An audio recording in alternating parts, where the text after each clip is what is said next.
Hello guys, এই দেখো husband duty থেকে বাড়ি ফেরার পথে পাকা পাকা বেশ আম নিয়ে এসছে এবছরের প্রথম। তো আমিও বিকালবেলা একটা আম কেটে জানলার ধারে খেতে বসে গেলাম। আর জানলার ধারে দেখো এই যে বাচ্চারা খেলা করছে, আমাদের এখানে এই বাড়ির পাশেই একটা বড় পুকুর। তো সেই বড় পুকুরটায় কোনো দিন জল থাকে না, তো সেখানেই আর কি বাচ্চারা খেলা করছে। বাচ্চারা মানে বড় ছোট সবাই আছে। আর আজকে কিন্তু আমাদের তেল হলুদ দিয়ে দিয়েছে, সেই জন্য দেখো সিঁদুর আলতা সবই পড়েছি।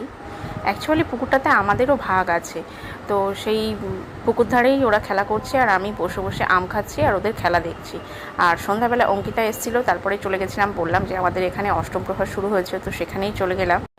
মন্দিরে ঢুকতে ঢুকতে দেখি সোনু ওর বাবার কোলে ঘুমিয়ে পড়েছে। আসলে ও আজকে দুপুরে খুব কম সময় ঘুমিয়েছিল, তো ওকে নিয়ে কিছুক্ষণ বসে তারপরে আবার বাড়িতে এসে ওকে ঘুম পড়িয়ে রেখে আবার মন্দিরে গেলাম, যেহেতু রাত্রে খাওয়া দাওয়াটা ওখানেই আছে। তো আমরা নামযজ্ঞ অনুষ্ঠানে খাওয়া দাওয়া করতে থাকি আর তোমরা আমাদের চ্যানেলটা সাবস্ক্রাইব করতে থাকো। টাটা।